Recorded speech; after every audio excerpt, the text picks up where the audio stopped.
बहुत बहुत स्वागत है आपका प्रयागराज में। धन्यवाद। आज आप प्रयागराज में आए हुए हैं, लेकिन ना तो आप करछना जा रहे हैं और ना ही क्या कहते हैं मैं कौशाम्बी तो दोनों जगह जाना चाहता हूँ। हमने कार्यक्रम भी दिया दोनों जगह जाने का। पहले आप समझिए कि मैं हूँ कहाँ, इलाहाबाद। इलाहाबाद यानी कि उत्तर प्रदेश में किसी के साथ भी अन्याय होता है तो वो इलाहाबाद आता है।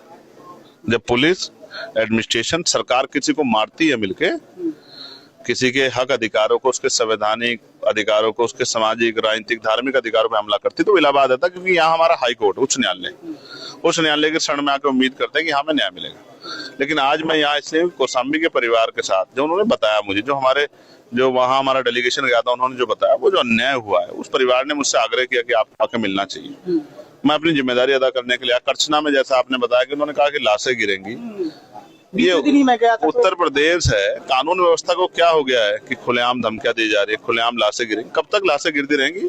उन परिवारों की आवाज उठाने, उनको सुनने, उनको मदद कराने के लिए आया हूँ। लेकिन अभी सर्किट हाउस में हूँ। जो हमारे पुलिस के वरिष्ठ अधिकारी है, उनका कहना है कि हम एक बार बात करेंगे, और मेरा एक ही कहना है कि मैं परिवार से मिलना चाहता हूँ, क्योंकि उनको न्याय मिलना चाहिए। और वो तभी संभव होगा जब मैं उनको सुन लूंगा, तभी मैं उनकी बात को रख पाऊंगा।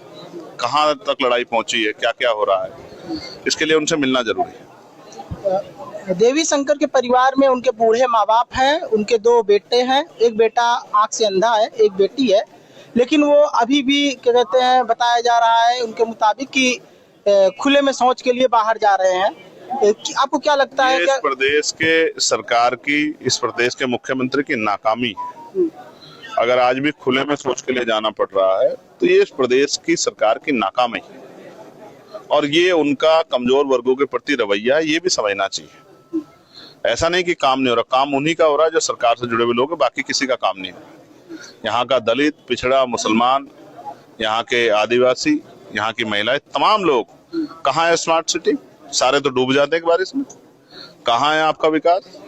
तमाम जो है भ्रष्टाचार की भेंट चढ़ गया है, कोई सुनने को राजी नहीं। मैं यहाँ इसलिए क्यों, मैं खाली हो गया बैठा हूँ, इसलिए बैठा हूँ, न्याय नहीं हो रहा उत्तर प्रदेश में। इस अन्याय के खिलाफ लड़ने के लिए आए, लड़ेंगे।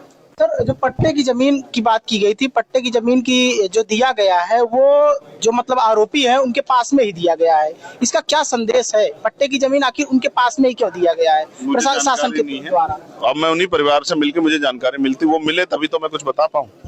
मैं झूठ नहीं कहता, मैं हवा में कह दूं कि भाई मुझे जानकारी, मुझे नहीं पता है। परिवार से मिलूंगा तभी कह पाऊंगा, इसलिए परिवार से मिलना चाहता हूँ कि उनका दुख तकलीफ जान लूं।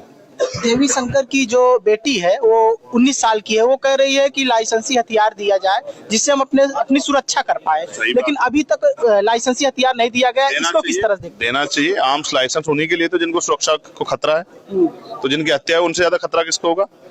तो आर्म लाइसेंस मिलने चाहिए। और नहीं दे रही है तो आप समझो कि सरकार ने उनको लावारिस छोड़ दिया मरने के लिए, कि आज एक मरा है, कल दूसरा मर जाएगा, फिर न्याय की लड़ाई को लड़ ही नहीं पाएगा। ये एक सोचा समझा प्लान हो सकता है, हमें इसको समझना पड़ेगा। उसके लिए परिवार से मिलूंगा।